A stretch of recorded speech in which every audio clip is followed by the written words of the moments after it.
So, Om Shanti, welcome all of you to the episode on perfection. And before we begin, we'll just spend a minute in silence to invoke the presence of the Supreme Being.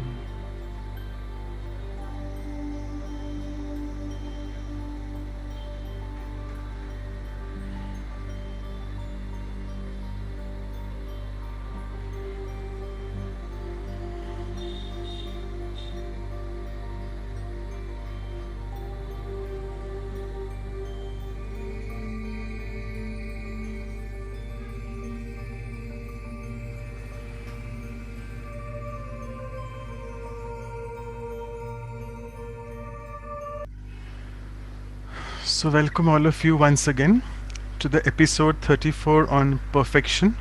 Om Shanti to all of you, and welcome Brother Brij Mohan Bhai Sahab. We are very fortunate that he's with us and again sharing all his wisdom with us today. And a few things about perfection. The value is spoken a lot about, even in the spiritual context, but sometimes it's not really understood what exactly is the meaning of perfection. And that's the reason we have Bhai Sahab with us today. We call it in Hindi Sampurnata. So I'm sure he will really share his insights on what really exactly perfection is, not only in spiritual life, but also in Lokik life. So I'll just stop sharing the screen. I will now request Dr. Ashok Mehta, who's with us, to officially welcome Bhai Sahab with flowers. Over to you, Dr. Mehta.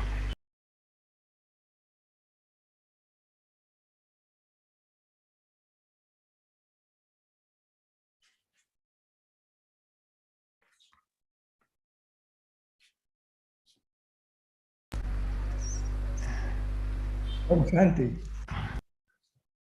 Am I audible? Yes, you are audible. Yeah. I have great pleasure to welcome Brij Mohan Bhaiji, Chief Spokesperson and Additional Secretary General of the Brahma Kumaris, whom I have met first time almost more than 30 years back in the Office of Purity in Delhi in Pandav Bhavan. I still remember it was a wintry day and we were all in our shawls and had a beautiful chat. And with him was Asha Ben, and it was such a fantastic. I still remember this time when I met him first. Today I have to do a welcome with flowers. There is a beautiful bouquet of white chrysanthemums.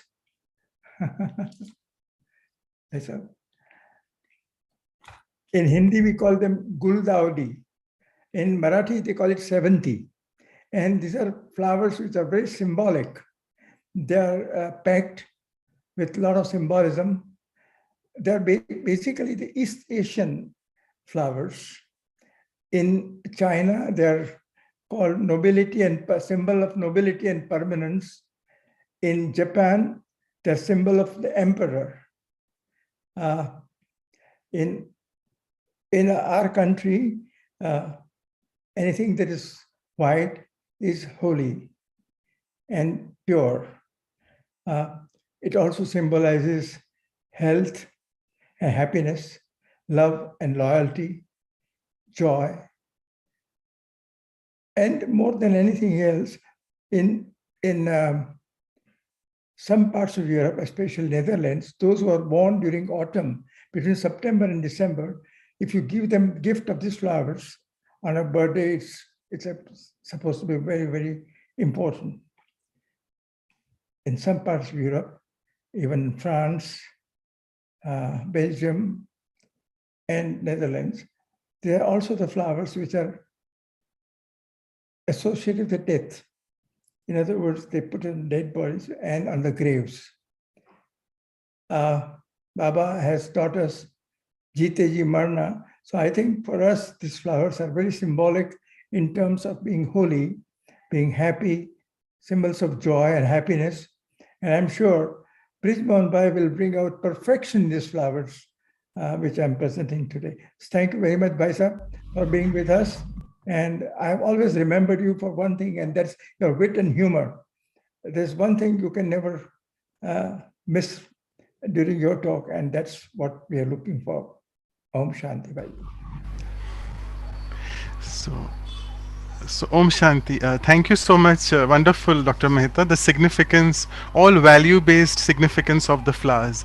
And before I pass it on to Brother Brijmohan Bhai Sahab for the talk, I'll just, I won't introduce him. He doesn't need any introduction. He has many roles in the Yagya, in the Brahma Kumaris organization.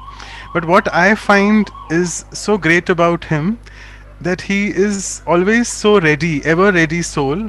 And whenever I approach him, he's always ready to do the talk. So thank you, Bhai Sahab, immensely from the heart for always accepting our humble invitation. And as usual, I'll always introduce in the form of a poem relating to his specialities and also the today's virtue or value on perfection. So, as Dr. Mehta already told you all, that his talks are full of humor, but I also will say Bhai Sahab's talks are so full of clarity, there remains no chance of any disparity.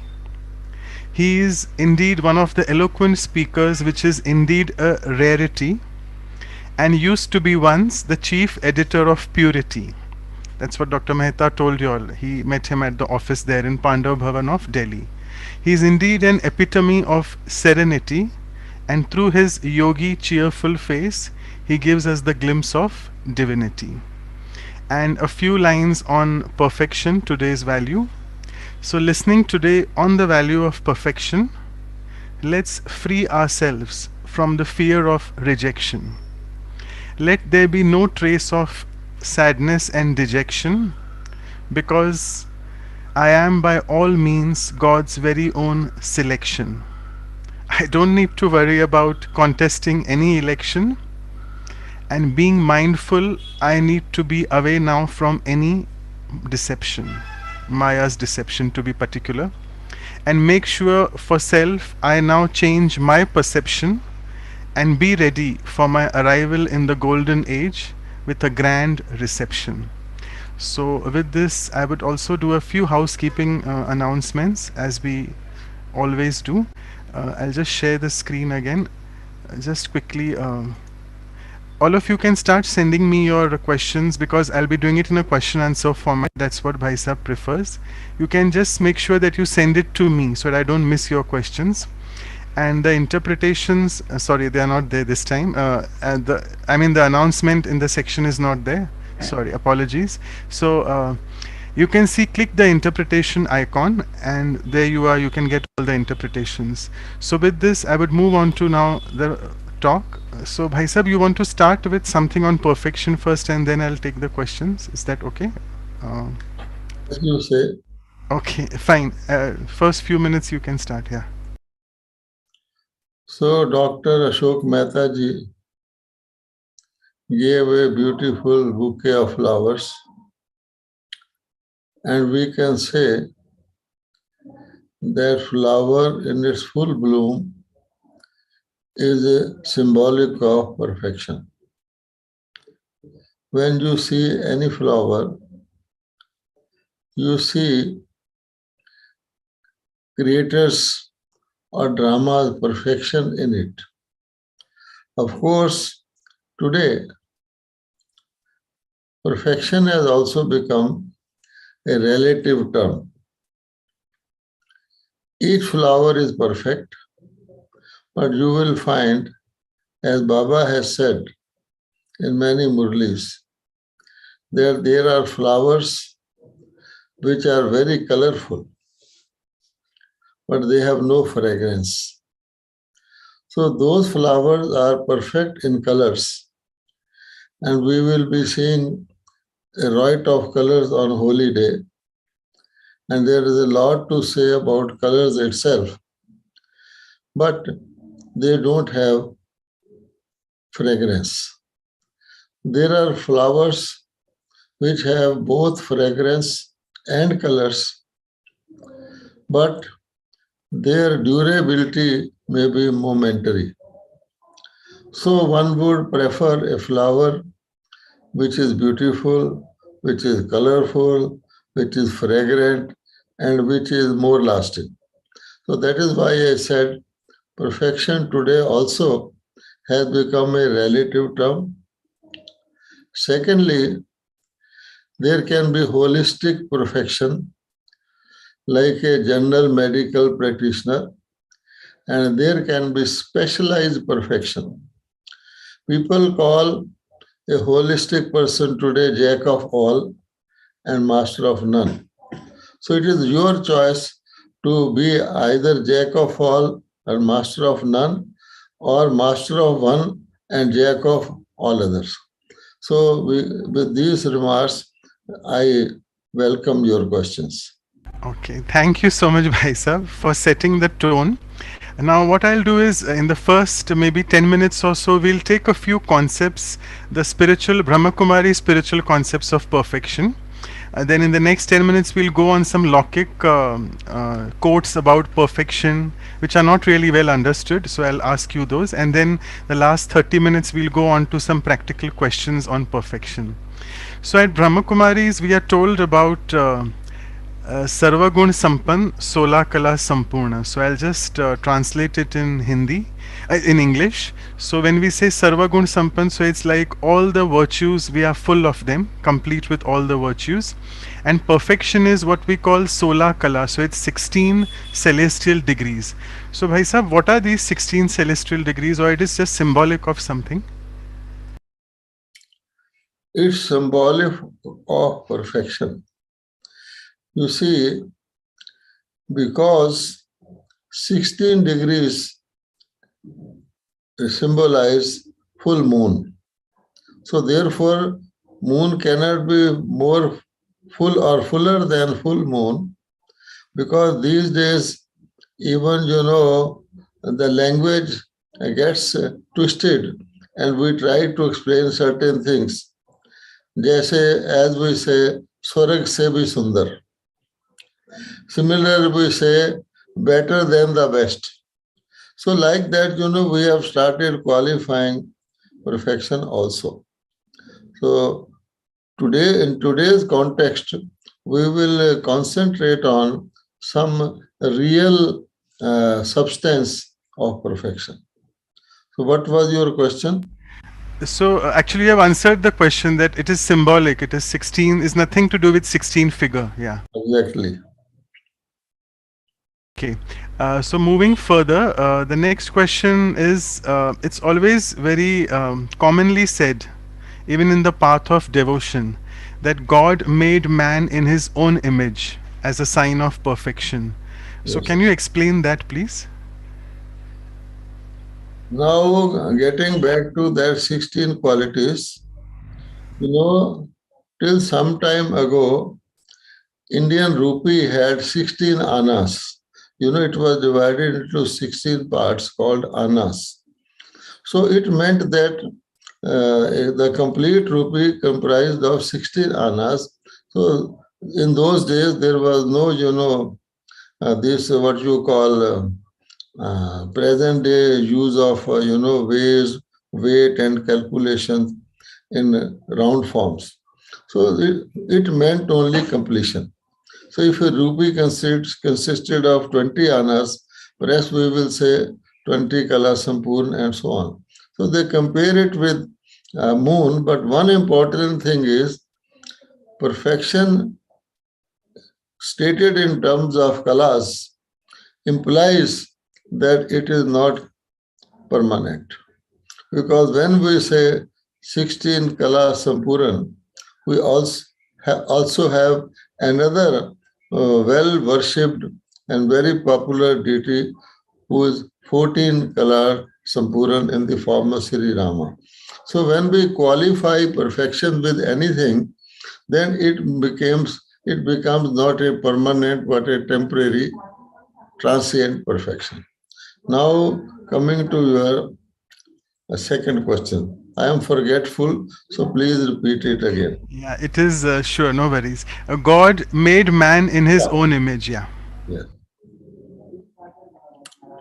You can delve upon the word image.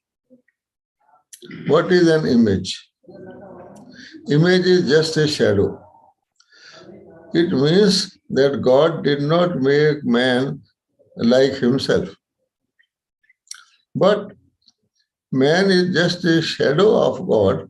It means man does contain some of the attributes of God in a limited sense because God is one and the only one, and men are so many in numbers and go by crores. And today we want no more men to add to the population. I mean to say quantity reduces quality. Once upon a time, God made man, not man actually, because they are not aware of the deities. God made the deities in his own image. Okay, thank you. So, moving on further, as all of you know, Bhai Sahib mentioned about something called Murlis. So, for people who are new here to the Brahma Kumaris terms, I would just want to clarify Murlis are the spiritual teachings of the Almighty, which we really refer to in our daily spiritual classes.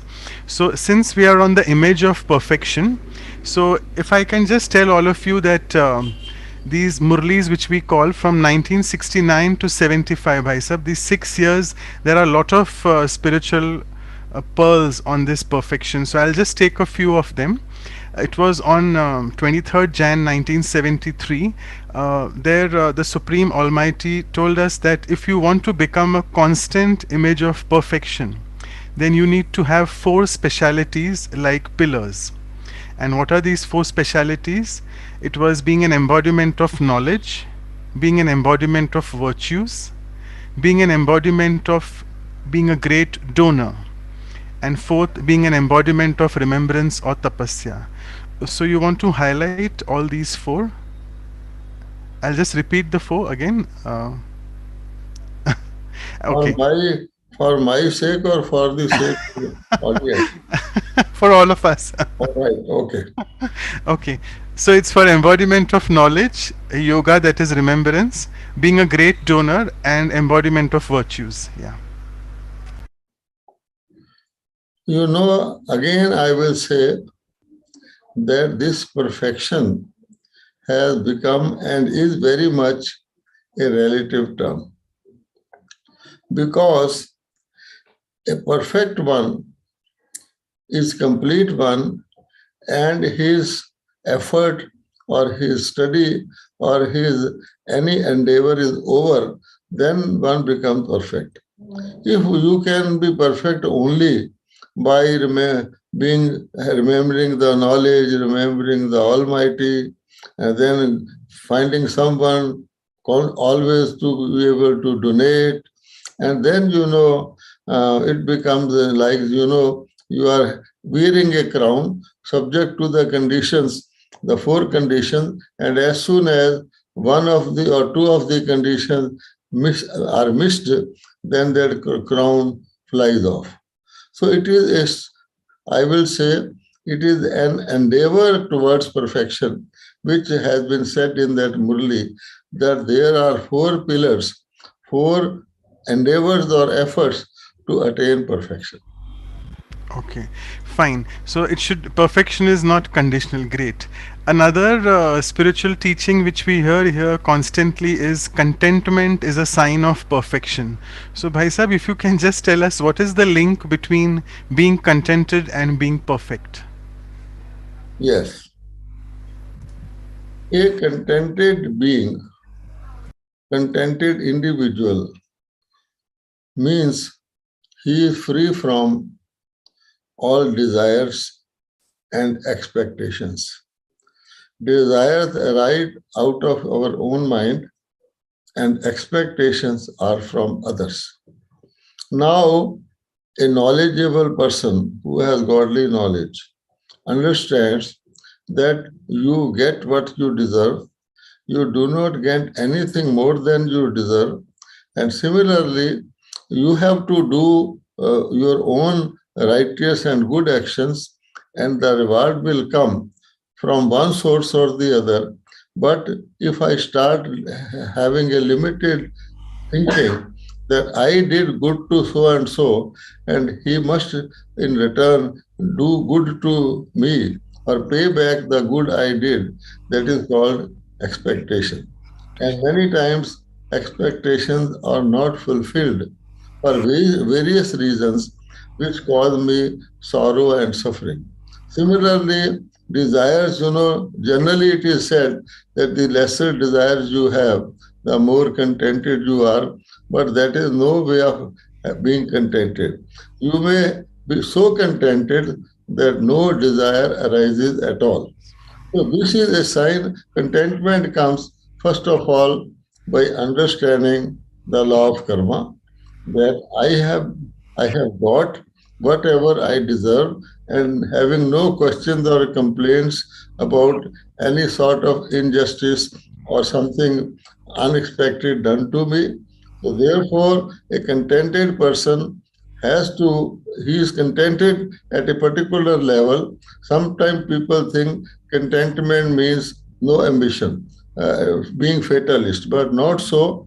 A contented man understands that as per my qualifications attained up to now, it's okay, and I have to improve my entitlement and qualification to reach a higher level of contentment. But all the same, I am contented at the present for what I am. Okay, wonderful. I'll just take a few proverbs now from the Lokic world. It is said that perfection consists of not in doing extraordinary things, but in doing ordinary things extraordinarily well. So, how can we do things extraordinarily well if we are just an ordinary person? Well, the second part of the statement is more realistic. Even extraordinary things can also be done in a perfect way.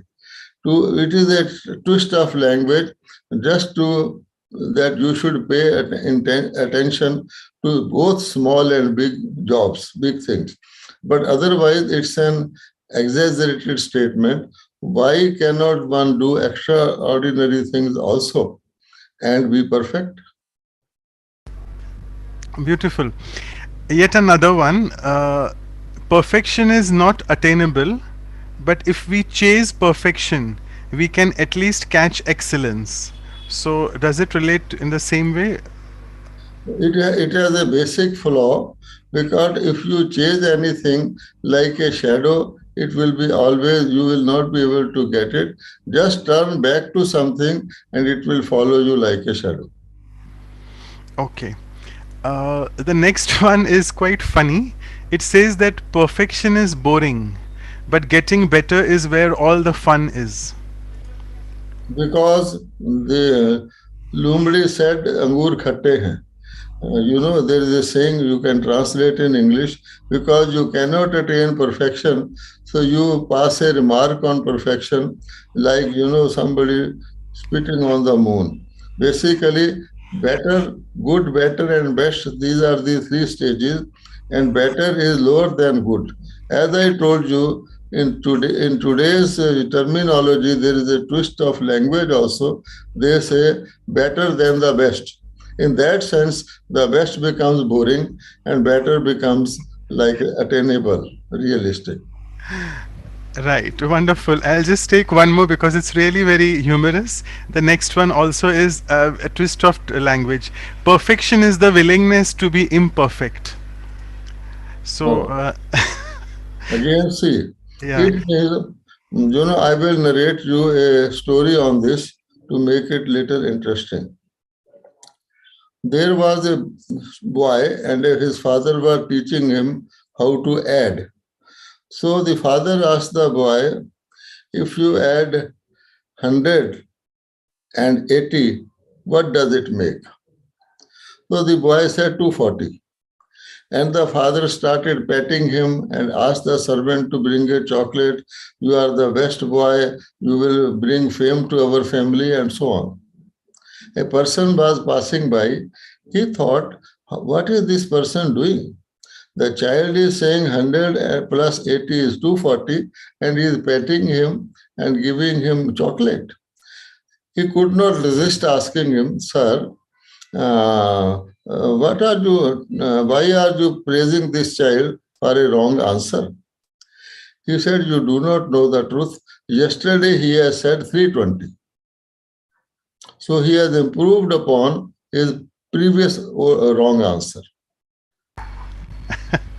Right. So he's on his journey towards being perfect. Fantastic. Yeah. Okay. So I'll come to a few enemies which don't allow us to become perfect. So I think I'll just take these three enemies. One we call very commonly in our spiritual terms also being lazy, laziness. Second is carelessness, and third procrastination, like postponing things. So do you want to just cover these in detail, Bhai Sahab? You see, perfection is a far-fetched thing, a far away goal. These three weaknesses, they are enemies of even our normal, comfortable life. Because many people think that laziness is comfort, but actually, laziness leads to idleness, and it is the greatest punishment you can give to a person. Let him tell him that you be idle, I will not give you any assignment. He will become peaceless and uneasy after some time. So actually perfection and these three small enemies, these small enemies are like foot soldiers, and perfection's enemies could be perhaps continental missiles. Okay. So coming to the word of Sorry, missiles. sorry, sorry. 1 minute. Yeah, Urgent yeah. message for Baiji. Okay.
Ji start कर दीजिए. Om Shanti. Okay. Am I audible? Yes, yes, you are Brijman Bhai Sahab. Yeah. Okay. So I'll go further with the. Sorry, you were saying something. Yeah. Actually वो Moscow से एक urgent call था. Any how मैं क्या कह रहा था मैं फिर भूल गया. हाँ, You were saying something about the continental missiles. what I mean to say, these are enemies of even normal activity of a person, and a person talking of or seeking perfection has to seek more subtle and dangerous enemies. This is what I mean to say. Okay. Fine. So Actually, speaking of Moscow and also about missiles, someone is asking a very difficult, not difficult, but it's like they're asking that today's talk on perfection, has it got any direct relation to the war which is going on? Definitely. Everything, every happening in the world drama has a relationship with everything. You know, as per Baba's knowledge, we know that it's a horrible war going on, and further more horrible wars are going to come, and maybe one day Mahabharat may happen. But all this has a silver lining and a blessing in disguise. Because everything when it reaches extreme, it has to come to an end and something opposite has to start. So it has much to do with perfection than we see. Because a perfect world order is going to emerge after the extreme is reached in such type of wars. It is a rehearsal only. It's a blessing in disguise. It will bring an end to an era of unrighteous action and sin. Because if unless the people are deprived of their bodies, the souls who are on the wrong side will go on committing more wrong and more wrong, causing more grief and more suffering. So this is the climax, but in it is hidden the opening of the gateway to paradise and closing of the gate to hell. In brief, I will say that, and you can expand for others. Okay. So the next question is all about a few practical questions on how to achieve perfection. So the first one is I'm really trying hard, but I'm not able to achieve perfection in my Lokik business or whatever the brother is doing. So how do I achieve perfection in my Lokik work? I do not know the working conditions, etc. But basically, my own attitude. What is perfection? Perfect means free from effect and defect. If I can be, whatever are my conditions at work, if I am free from the effect of all happenings, whether I consider them good or bad, beneficial or otherwise to me, if I can be free from the effect, then I will be able to avoid the defect and I will remain perfect. First of all, basically, each one of us has been told by the Almighty and the common sense and drama also that each of us is a perfect creation in by ourselves, and no one individual is meant to say equal to or similar to the other. We are so perfect, we are so unique, we are so specialized. Once we start with this premise, we have to just protect our protection. That is to say, from the being affected or becoming defective. So we have the example of the lotus flower, that the lotus flower is a symbol of retaining and maintaining our perfection under imperfect conditions.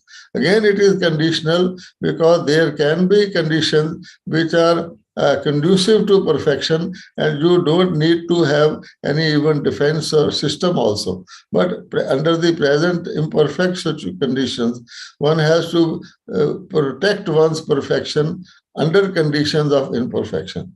So for that, we have to be immune or free from any effect or defect. As you know, in our lessons, we are taught that we should not get any feeling of elation or dejection from anything that we do or is done to us. So fantastic, Bhai Sahab. You covered 2 points here. One is about attitude, and the second is about having balance. So I would just ask a question first about balance. As you beautifully mentioned, that we need to practice having this equanimity or balance between many different aspects. One example is master and child, being Malik and Balak. So do you want to tell us a few more examples of how balance in life can lead us to perfection? Basic idea is that if you are experiencing or approaching or reaching one extreme, you have to counterbalance it by the other side. As in the medical science, the doctor Saab is sitting here, you have to keep a perfect balance. For instance, the body may require very little magnesium and a particular quantity of sugar. Now, if people are not able to absorb sugar, so they become diabetic. And if a little magnesium is a very little requirement, but if its balance is changed, it is less or more, then it can affect the whole body. So balance does not mean 50-50. It means the ratio in which those things we require for leading a life, healthy life physically and mentally. So therefore, one has to see, sometimes you overwork, then you require extra rest. If you are normally working, you just require normal rest. So this is the idea. Body itself has, and the mind itself has, lot of capacity to adjust, and they try to adjust. Anything you put extra in the body, it tries to throw out, but with effort, it has to make some effort, use the resources to throw it out. The best thing is not to let that happen. That, for example, the deities whom we worship in the temples, they never went for walking, jogging, or workout. The deities we mentioned in the temple, because they had a balanced life. Similarly, we have to reach that. But basic thing is, these conditions, that imperfect condition that we live in, we have to adjust to uncertainties. That is to say, we should presume, and as it is evident, there are a lot of uncertainties. We cannot plan our own time. We cannot plan our own program or the events that we come across. So at the present situation in the world, we have to be very versatile, and we have to be able to adjust under all conditions. And for that, first thing is to create a buffer between the soul and the worldly situation. And that buffer can be created through our body. So we have to, if we are getting attached to the body, it is like, we are making Ukraine the border of the European Union or NATO. So you want a buffer in between, and that buffer can be created by remaining soul conscious, remaining underground, remaining in the bunker. In other words, we have to perform through the body, but not get attached to the body. That is, we call Karmatite avastha, Videhi avastha, Ashriri avastha. And that will create a very nice situation for us to be safe while under attacking situation. That is number one. Again, I will come to the word perfection. When we are all the talk we are having about perfection is attaining a what you call imaginary state. Just as equator is an imaginary line, similarly, perfection in today's times, because it requires a proper time and a proper place and a proper situation for anything to be retained and sustained. Here, all of us are trying to attain perfection, but how is it possible to attain perfection in an imperfect world? So we must, first of all, accept this principle that in today's world, perfection is just an objective. It is just a cherished goal. And of course, there will be a situation of perfection under which we need not endeavor for perfection. Here's, for instance, if you want to save ice, you have to create conditions of vacuum or a thermos or a fridge to save ice. But on the Himalayas, ice is naturally saved and protected. So this is very important. And here comes the role of the perfect being who is not only perfect, but who makes other things perfect. You know, you make your surroundings the like of you. If there is a fire, it will like to heat. It will try to heat up everything around to the extent of its power. Similarly, God Almighty, God is perfect, ever perfect, was perfect, is perfect, and will be perfect, and He makes imperfect things perfect. So, if we can understand the connection of ourselves with God, the best way to become perfect is to connect ourselves to the source of perfection. The one who is ever perfect has never been imperfect. All others, if they become perfect, even the nature becomes perfect in the golden era. Everything in the nature happens properly at the right time, at the right place, in the right manner. And today it is the reverse. Anything can happen to anyone, anytime, anywhere, most imperfect conditions. So, those perfect conditions, if we want for ourselves, the root and the soul, which is can be connected to God. If we connect that soul to God, all types of perfection will naturally emerge in us, and they will become stronger. As you said in the beginning, that there are four pillars to perfection, and one is the constant remembrance of Almighty. If we do that, and then naturally a constant connection with the Almighty, anything that imperfection is going to influence us, affect us, we will be automatically saved off and protected.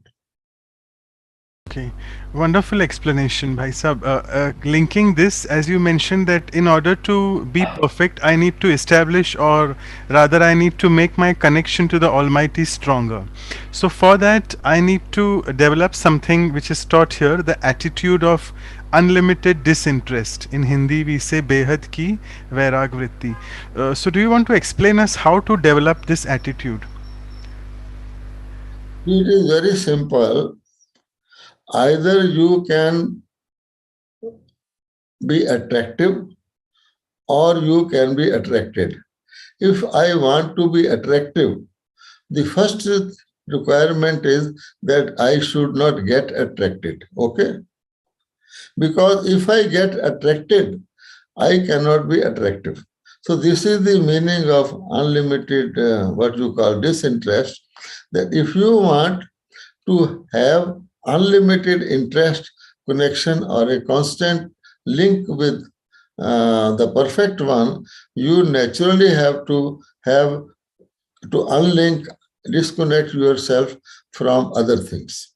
Because if you can't be having connection with both perfection and imperfection in order to achieve perfection, because in that case you will be only achieving imperfection, although you think that I am connected with the perfect being. So to be able to gain from the perfect being to become perfect, I have to disconnect myself with all imperfect things. So this is called unlimited disinterest, because the interest we were having with all other things, they were not perfect. If you multiply 1/2 by 1/2, normally multiplication gives you more. But here, 1/2 multiplied by 1/2 makes it 1/4. It reduces whatever you have by half. The next question, brother is asking that I have been practicing meditation of Brahma Kumaris since a long time. He's not mentioned how much time, and I feel that I am still not that perfect, or the perfection I still can't see in myself. So is there some problem in my meditation or my connection with Almighty? Well, if a student does not get into the next class for 4 years, for example, what should that student think? Because anything that has to be done, there is also a period limit for that. You have to do within that period. Rather, a little in lesser time, that is called pass with honors. So it means, first of all, it is not the meditation of Brahma Kumaris. It is the meditation which the Brahma Kumaris practice. It is a universal meditation. Number two, meditation is not a such type of a part-time hobby. Meditation is like a natural, direct, constant connection, loveful connection. You cannot have a connection forever or constantly unless there is the element of love in that. And element of love in that comes only when you are really feeling some gain from it. If a businessman is making profit, he will be even opening his shop overnight because he's earning profit. So if we are doing it mechanically, without any element of love, without any feeling of success or attainment, naturally it becomes like a routine thing, and it will take much longer time to get very little. Okay, and as you mentioned rightly about the love concept, so I'll just take another spiritual concept which is taught here very routinely for attaining perfection. It's mentioned, Bhai Sahib, you have to explain that perfection is the loving feeling for everyone. So you want to explain this? It's a profound and a nice statement because love cannot be compartmentalized. Either you love all, or if you are thinking that I love some and hate others, so love does not have is not conditional or partial. A loveful person will be loveful to all. And if I limit my love to certain people, it means I am not really having the quality of love, because I am depriving others of my love to give more love to some people, which has a selfish content. So it's a very profound and nice statement. Any quality, if you have, it will be visible in our conduct with all. Because say if there is an angry person becomes angry with everyone, even with his nearest and dearest one, even with himself, because anger is inside, and as the situation will arise, one will show that anger. Okay, so Bhai Sahib, we have 10 more minutes left. Is that okay? We'll take till 9:30, no? A few questions. Yes, yes. Okay, thanks. So I'll just take another question about someone is saying that I am on my journey towards perfection. How will I know what are the signs of a perfect person? Am I going right on the journey? What are the signs?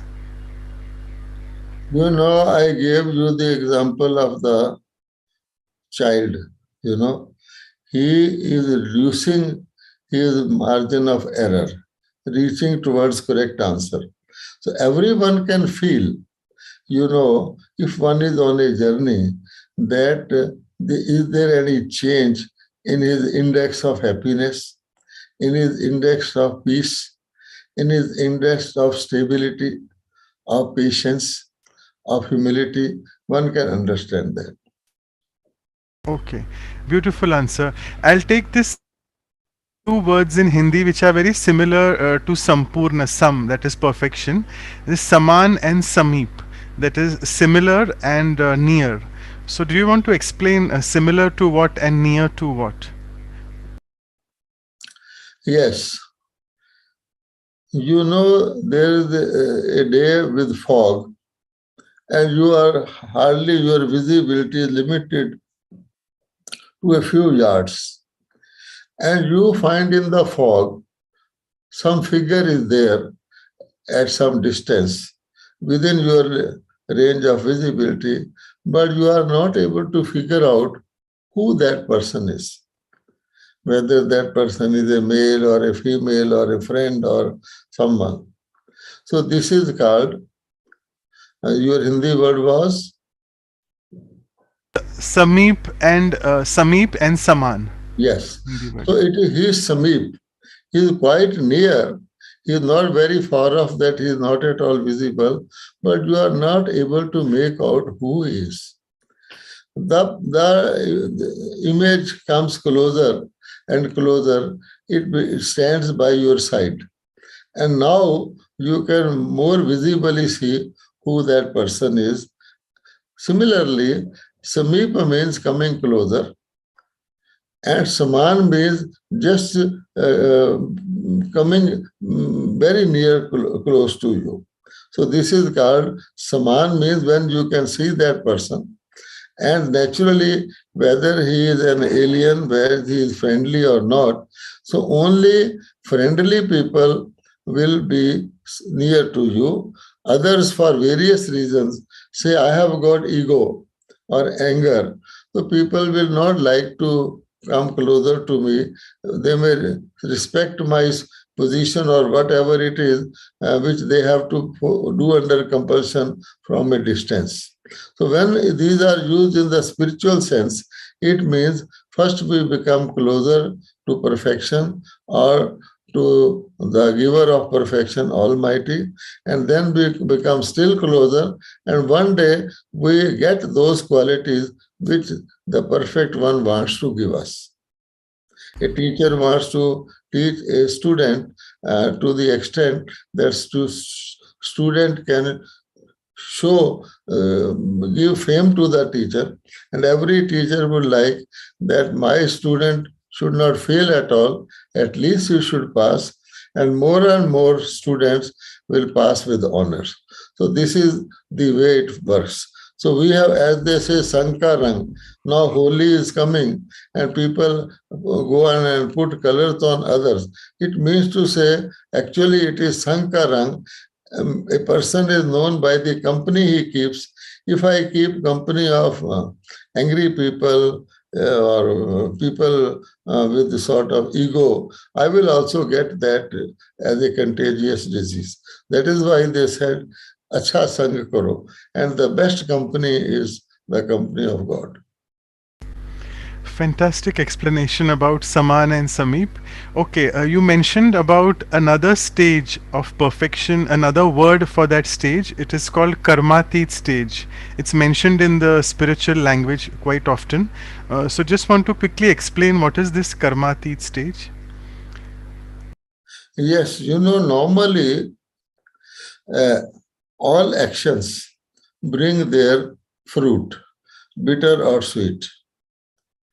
So normally this is called motivation in the language of in the worldly language. Motivation. What is the motivation for your actions? And these days you have to give some special motivation or inducement which people can appreciate. That is why the corporates give 1 month's salary as a bonus or so many other incentives for doing things. The people they forget their normal emolument and remuneration. They think that is nothing, that is normal. If something extra comes, then they are motivated to function. Even bribe is a part of that.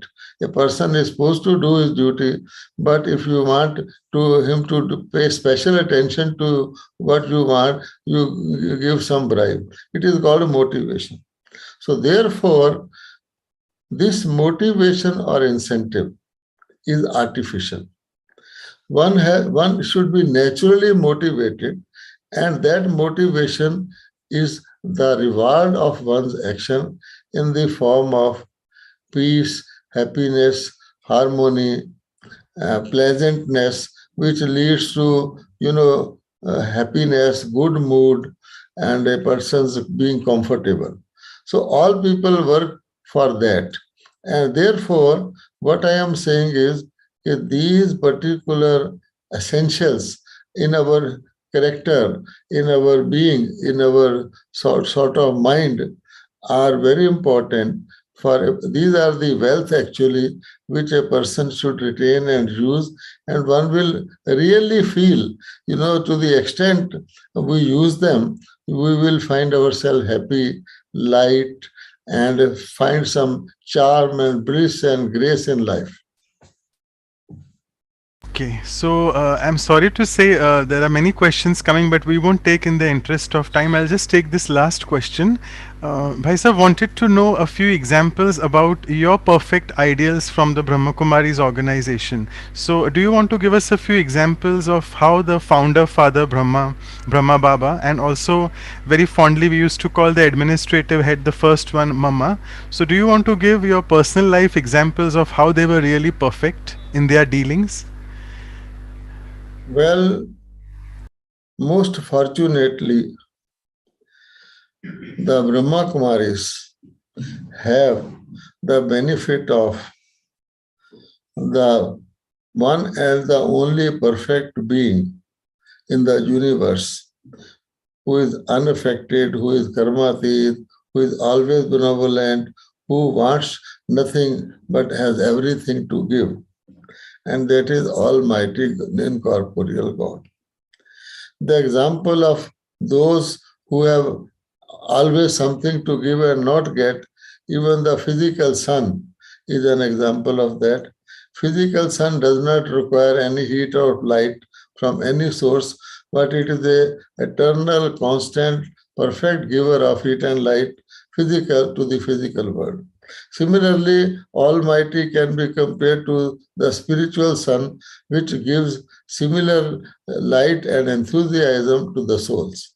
So, because everything is coming from that Almighty source, and even this organization was founded not for making only Brahma Baba or the Mother perfect, but making them medium of passing on the God's these powers and qualities and knowledge. Three things. God is knowledgeful, having perfect knowledge. God has all the divine, subtle spiritual powers, is the ocean of those, and then the virtues arising out of those powers. Powers and virtues are different. A mango tree has the power to produce mangoes, but the mango fruit is the final virtue, the phal of that. So all those things coming from the perfect being, and naturally the Almighty selects those souls who have the capacity to imbibe to the maximum those qualities and then pass on to others. Basically, they did not just get those for themselves, like the roots of a tree. The roots, whatever they get from the soil and the seed, they pass upwards. Even the last leaf of the tree is sustained by those roots. So the mother and father, they played that role. They were basically instrumental in passing on that perfection to others, making them perfect. In the process, they naturally became perfect. And the formula they told us is the same, that instead of trying to be perfect, we pass on that perfection and say, I tell other people, don't be angry. So even I am the most angry person, slowly and slowly, my anger will be gone. So this is the process. This is called Devata. This is how we can learn even from the elements. The sun is a Devata because just gives and gives. Similarly, ocean is a Devata. We call all the elements as Devatas. We as human beings, as souls, can also become Devatas. The basic source of Brahma Kumaris for attaining perfection is become a Devata. So this contentment, etc., will naturally come. And second is a very important thing, that be benevolent, be a well-wisher, always think good. So because my mind needs happiness, and happiness comes from only good. If I always think good of others, naturally I think good of myself. No person can think good of himself unless he thinks good of others, because goodness is a virtue. So this is the second process, that always be well-wishers of all and always be a giver. These two mantras will bring us closer to this perfection and always make us feel contented with about our state of perfection. Fantastic. Thank you for summarizing in these two things that be a well-wisher and be a giver all the time. So with this, and thank you so much, Bhai Sahab, once again for sharing your wisdom and your time with us, despite being so busy in all the activities there. I would now request Sister Claudia to do the vote of thanks. Yeah, over to you. Om Shanti. Om Shanti. Bhai Sahab, very, very thanks to you for telling us about all those points about perfection and make so easy actually to understand, because sometimes we think perfection is something that I cannot reach there, but you made very easy for us to understand the stage of be content or whatever you explain. So that makes us think, yes, I can reach there. So thank you very much, Bhai Sahab, for taking your time. I know you are so busy, but you still say Haji to us. And so thank you in the name of everyone who is here today. Thank you. Om Shanti. And thank you once again. And Bhai Sahab, we are still awaiting your presence for the 50th episode. This is the 34th. So when we have our Golden Jubilee, we will be the speaker for that. So thanks once again. Okay. Om Shanti. Yeah. Om Shanti. Yeah. So we'll go on with Anu's sister. You can do the announcements, and then we'll take the meditation and drishti from Sister Claudia. Yeah. Thanks.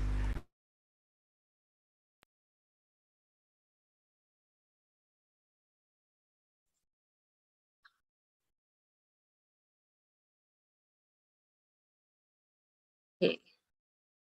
Thank you. Give me 1 second. Thank you very much.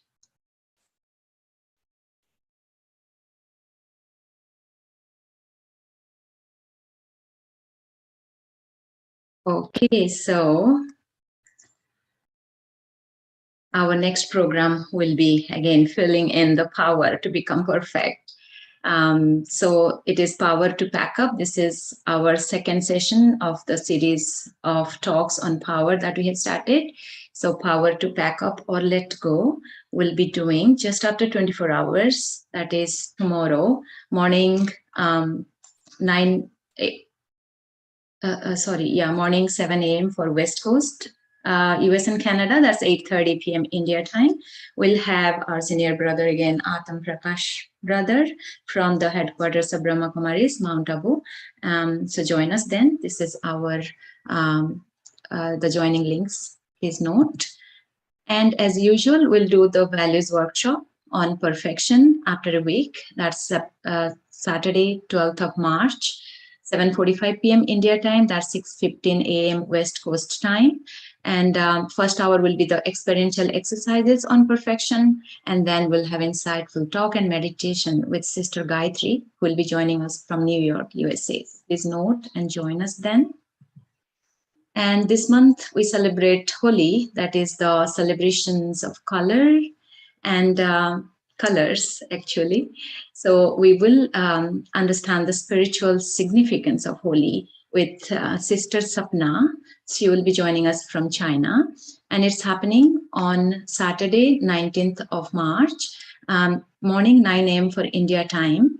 And that makes it 18th March, Friday, evening 8:30 p.m. for West Coast, US and Canada. So please note. And our next session on Values for Life series is episode 35 on cleanliness, that is in Hindi, Swachhata. And for that, we'll have our senior brother, Brother Ken Ordinal from Brazil. He's the regional coordinator of South America, Brahma Kumaris.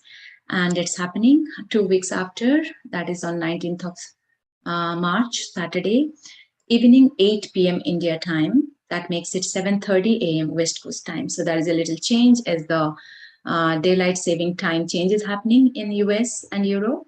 So join us then, and you can get all the information and joining links of all these programs on our websites.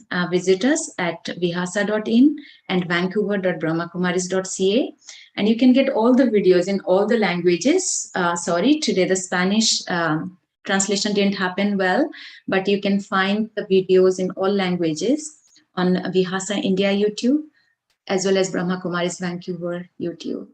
Thank you, everyone. Over to you, Manu. So thank you, Sister Anu, and we now move on to taking Drishti from Sister Claudia and do the closing meditation with her.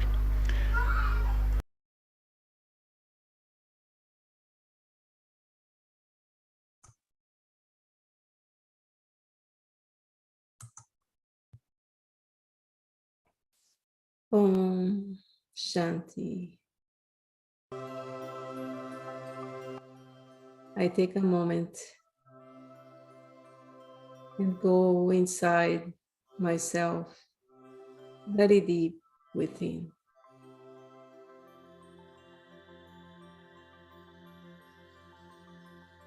I remind myself as a soul, I have all the qualities in a perfect stage.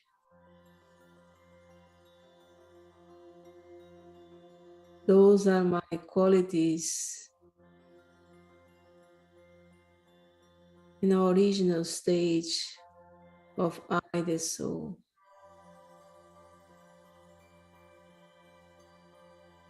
I do not need to chase for them because is within myself.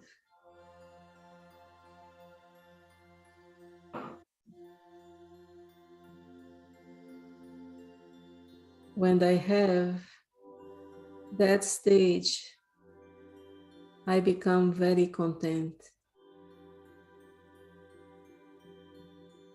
I don't need to have love from anyone.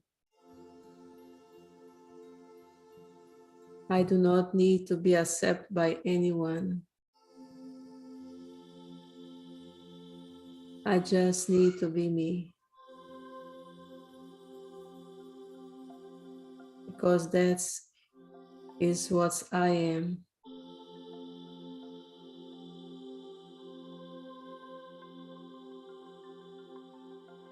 Originally, I am a perfect being.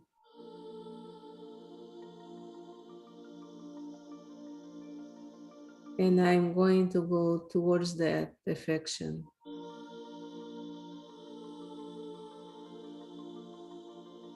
When I get that stage, I will feel very free,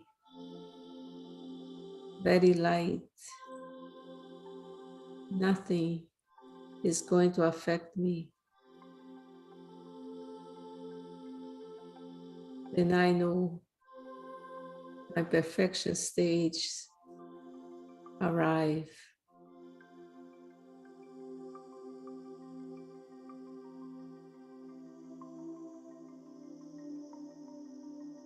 I will know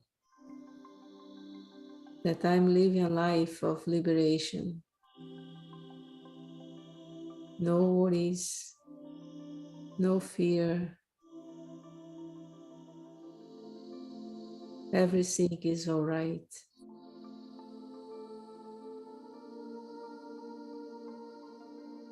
Today, I'm taking with me all those points that shows me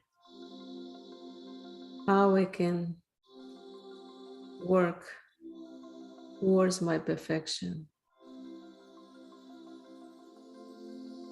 And I repeat for myself, and I will check, then I'll feel happy. Om Shanti, Shanti, Shanti.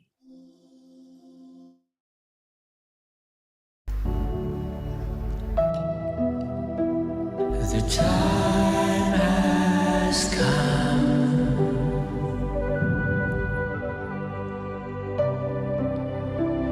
to shed your earthly garment,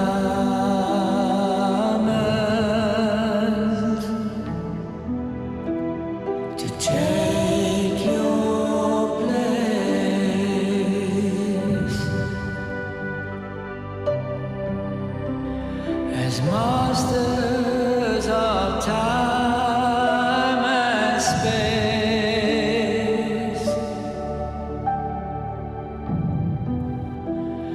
There's nothing left to fear.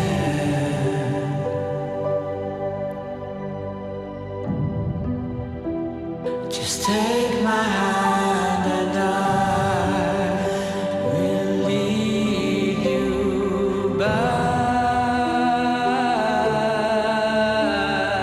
home. Spread your angel wings and fly. The gravity of love will take you higher. This I promise you, my child. The time has come. We're all going home.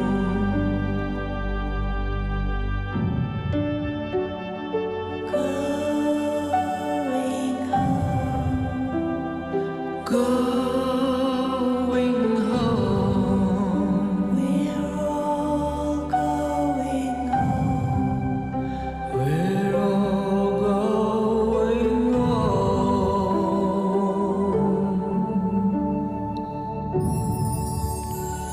Spread your angel wings and fly. The gravity of love will take you higher. This I promise you, my child. The time has come. We're all going home.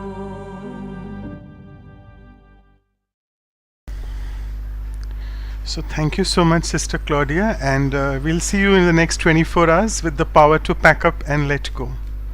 Thank you.